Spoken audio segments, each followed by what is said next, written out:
ई आकाशवाणी गोरखपुर। अब रउआ सभे विकास राय से समाचार सुनी। मुख्यमंत्री योगी आदित्यनाथ आज लखनऊ में अपने सरकारी आवास पर जल शक्ति विभाग की ओर से सिंचाई और जल संसाधन विभाग के नहरन पर बनल 25,050 पुल और पुलियन का जीर्णोद्धार और पुनर्निर्माण अभियान का शुभारम्भ कैलें। ए मौका पर वहाँ के कहली कि आम जनमानस का जीवन के सरल बनावे बदे सिंचाई विभाग की ओर से मिशन मोड में 100 दिन के भीतर सज्जो पुल और पुलियन का जीर्णोद्धार और पुनर्निर्माण का कार्य मानक गुणवत्ता के हिसाब से पूरा कैल जाओ। मुख्यमंत्री कहलें कि अगला फेरा में सिंचाई विभाग की ओर से जरूरत और उपयोगिता के ध्यान में रखत नहरी के पटरियन के चिन्हित करके उन्हें आवागमन बदे तैयार कैल जाओ। वहाँ के कहली कि प्रदेश में नहरिन पर करीब 70,000 पुल और पुलिया बनल हो। एहमन से 21,542 पुल और पुलियन का जीर्णोद्धार आ 3,508 पुल और पुलियन का पुनर्निर्माण करावल जाई। श्री योगी कहलें कि राज्य सरकार की ओर से सरयू नहर परियोजना, मध्य गंगा नहर परियोजना के साथे कई गो सिंचाई परियोजनन के तेजी से पूरा करावल जा रहा हो। यह परियोजनन के निर्माण से प्रदेश का सिंचाई क्षमता में बढ़ोतरी हुई, जौना से ढेर संख्या में किसानन के फायदा हुई। किसानन के आधुनिक तकनीक से जुड़ले पर बल देत मुख्यमंत्री कहलें कि अंतर विभागीय समन्वय के जरिए किसानन के सिंचाई का नया पद्धति के अपनावे बदे जागरूक और प्रेरित कैल जाओ। इस मौका पर मुख्यमंत्री वीडियो कॉन्फ्रेंस के माध्यम से प्रयागराज, प्रतापगढ़, अयोध्या, आगरा, जालौन, रामपुर, मथुरा, बलिया का जनप्रतिनिधियों से संवादों कैलें। कार्यक्रम के जल शक्ति मंत्री डॉक्टर महेंद्र सिंह हो संबोधित कैलें। देश में स्वास्थ्य कर्मियन और अग्रिम पंक्ति का कर्मचारियन के कोविड का टीका लगावे के मामला में नया कीर्तिमान स्थापित हो रहा हो।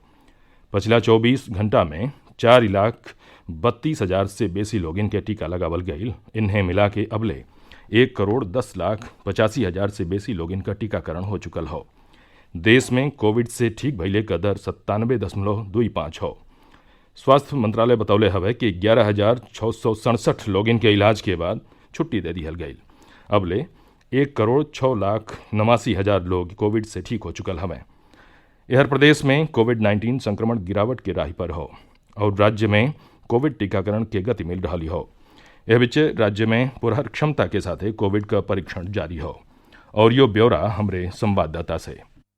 स्वास्थ्य विभाग के अनुसार प्रदेश में 114 कोरोना के नए मामले आए, जबकि इस दौरान 200 कोरोना के मरीज स्वस्थ हो गए। राज्य में 38 जनपदों में अब तक यहां 5,91,000 कोरोना के मरीज ठीक हो चुके हैं और राज्य में इस समय कोरोना के सक्रिय मामलों की संख्या 2,432 है। कोरोना के चलते कल 2 मौतें हुई और अब यह आंकड़ा 8,714 पहुंच गया है। अब तक 3,17,00,000 से अधिक कोरोना के नमूनों की जांच राज्य में की गई है। टीकाकरण अधिकारी डॉक्टर मनोज शुक्ला ने बताया कि छूटे हुए फ्रंटलाइन वर्कर्स को कल कोरोना की खुराक दी जाएगी। अब तक राज्य में 11,70,000 से अधिक स्वास्थ्य कर्मियों और फ्रंटलाइन वर्कर्स का टीकाकरण किया गया है। MS यादव, आकाशवाणी समाचार, लखनऊ।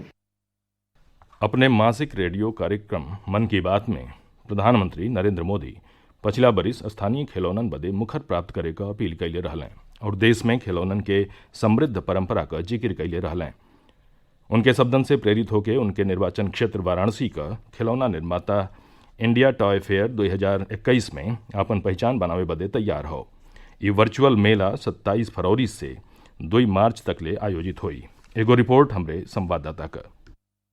85 साल के गोदावरी सिंह की आवाज में एक अलग ही खुशी और उत्साह है। गोदावरी काशी के उन 15 खिलौना कारीगरों में शामिल हैं जो इंडिया टॉय फेयर में अपने खिलौनों को दुनिया भर के सामने पेश करेंगे। आकाशवाणी समाचार से बातचीत में गोदावरी ने कहा कि काशी में खिलौना उद्योग के हालात प्रधानमंत्री नरेंद्र मोदी की वजह से बदल रहे हैं। वाराणसी में उद्योग विभाग में संयुक्त निदेशक उमेश सिंह ने आकाशवाणी को बताया कि इस मेले से इस क्षेत्र की पारंपरिक कला को संजोने में मदद मिलेगी। सुशील चंद्र तिवारी, आकाशवाणी समाचार, लखनऊ। आज अंतर्राष्ट्रीय मातृभाषा दिवस हो। बरिस 1999 में अजवे के दिन ने संयुक्त राष्ट्र शैक्षणिक, वैज्ञानिक और सांस्कृतिक संगठन यूनेस्को 21 फरवरी के अंतर्राष्ट्रीय मातृभाषा दिवस के रूप में घोषित कैले रहल। भारत में केंद्रीय शिक्षा मंत्रालय बरिस 2015 से आज का दिन के मातृभाषा दिवस के रूप में मनावत आ रहल हो। यह बरिस बदे थीम हो शिक्षा और समाज में समावेशन के लिए बहुभाषिता को बढ़ावा देना। समाचार पूरा भइल। नमस्कार।